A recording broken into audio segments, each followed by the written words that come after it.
Time to check in with Tom Mulcair. Our feature, of course, brought to you by Guaranteed Industries. For the best Lennox home comfort systems, give Guaranteed a call, 514-342-3400, or online. Of course, you can reach them at guaranteedindustries.com. They are a Lennox premier dealer. Tom, I want to start off with something you actually forwarded to us today. So this is a letter signed by a variety of professors at McGill. Yes. Questioning McGill's tone as far as the whole invasion, if you want to call it war, now on between Israel and Hamas, and drawing references to Ukraine and Russia. So can you explain? Yes, and they were very disappointed with Principal Saini's and the university's reaction. So they are addressing themselves to the principal. The university put out something that was very muddling, middle of the road on the weekend that didn't really say very much. And, this was a horrific terrorist attack against Israeli civilians, and we've learned the full scope of it since. So they took the trouble to write a very well-crafted letter yesterday, and they used a reference that you just mentioned, which is McGill's reaction to Russia's illegal war against Ukraine. Because that was, they stood up foursquare, and they had a very strong position. It said, this is not on, this is completely illegal. And, they hammered it home. Whereas it was one of these, there's this and there's that, and we got to look at both sides, and there's the Middle East, and it's another conflict sort of thing. And there was actually a student group that was actually using the name McGill in putting out things that were really offensive. Much to its credit, there's somebody else in the provost's office at McGill that moved in on that and told them that under the rules, they're not allowed to use the McGill name for their stuff if they're not going to respect the rules of McGill. So they were at least able to reel that one in. But with regard to the wider point of McGill's very, very muddling response to this key issue, I think that those professors, by the way, have my full agreement for what it's worth to them. They're from every department. A lot of them are in medicine, but a lot of them are at the the School of Management and so forth. And it's clearly, because I know some of them are people who are of the Jewish faith, but there are others who are not. So this is a widespread, really strong pushback against the administration at McGill. Well, I don't even know, honestly, I don't know what to say about it. I find it's such it's so touchy, and I find some people are trying to be very, very careful, and some people are not at all being careful. Right. I think I'm going to switch. If it's okay with everyone, since we're talking about universities, I'm going to switch to Jean-François Roberge today, the Minister for Protection of the French Language, targeting English universities, saying basically that the international students are a major issue in putting the French language at risk. And so they want to charge way more for tuition. What do you make of all this, Tom? Well, it's interesting, again, because McGill is being pointed out. So if you look at the front page of La Presse and the key story in La Presse on this, they talk about McGill. And the reason they talk about McGill is because McGill receives, a greater number and proportion of foreign students, and whether from other countries or students from outside Quebec who happen to be from other places in Canada.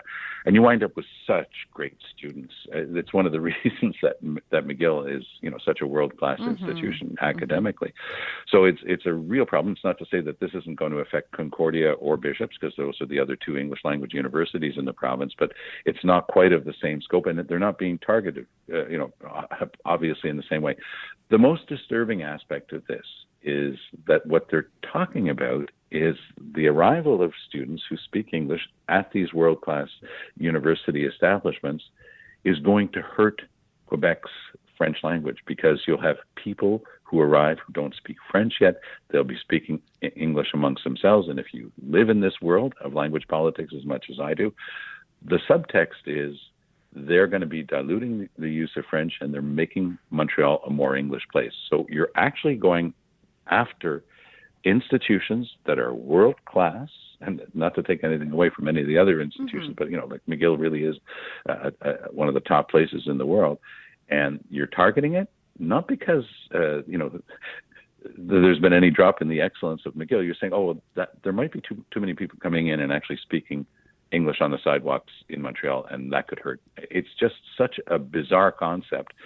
But what's the backdrop to this? What's the politics here? What are the politics here? Well, the politics involve last week's thumping that the CAC got from the PQ in Quebec City, and they're going to do everything they can to make sure that the PQ doesn't rise again. And to the thinking of the brain trust around François Legault, that means going after the English-speaking community. So it would seem to me, Tom, this is them taking a page actually from the PQ playbook.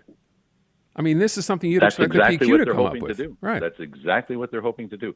You see, it's very interesting. Paul Saint-Pierre Plamondon is very careful on this stuff. He studied at McGill. He studied it in England. So he's cut from a different cloth. But he has his pit bull, the Pascal Deribé, that he sends in to soften up the target every now and again. He delivers the harsh messages on the French language, saying, for example, forget about this stuff about a 17.5% of kids out of French high schools allowed into the English stage. No, nobody from a French high school should be allowed into an English stage. This is the type of policy that he's been pushing. Again, Paul Saint-Pierre Plamondon, a little bit more gentlemanly, a little bit more wise. He steps back from this stuff, and he always sends in the other guy. So what the CAC is doing now, saying, we got this. We're going to come up with policies that are just as offensive as the ones that the PQ has been pushing, because they just kicked us in the rear in a by-election in Quebec City, and we're having none of that. We're politicians. We're going to fight back, and the weapon that we're going to use is the English language and the English-speaking community and people who come here who don't have French. So it's really unseemly, but that's exactly where we are in Quebec right now. I just want to ask one other thing, because I don't understand, Tom. You can explain this, I'm sure. How much funding does McGill get from the Quebec government? Do you know? Yes, a lot. And by the way, not only are people in the chatosphere here in Quebec talking about how much McGill gets from the Quebec government, but they're always also talking about the fact that McGill has such a large fund from donations from the past, and that fund is allowed to grow tax-free. They're saying that that's another gift from the Quebec government. Believe it or not, there are people making that calculation as well. So yes, McGill itself gets its fair share. The foreign students and the students from the other places in Canada pay a lot more in tuition, but a lot less than they would in their home province. So, for example, if you went to Queens for your undergrad, you've got you've got to get accepted to law school at McGill. It's going to cost you a heck of a lot less than if you go to U of T to law school. So you might come here, and by the way, make a great contribution. I by pure chance, I had supper with a friend of mine from Ontario, and his niece is in her last year of law school at McGill. Just fantastic, great contributions, going back to Toronto to work at Queen's Park. But, she's a law review caliber person. These are the types of people that you want, and picked up a lot of French while she was here. She can speak it fluently now. So these are the exact type of people that you want to encourage to come to Quebec. And yet the Parti Québécois, first and foremost, and now the CACs are trying to convince you that this is like pollution in a stream. We've got to measure the this is an image that was used a few years back, by the way, by somebody who looks at these issues, saying, well, you have to measure it like pollution in a stream.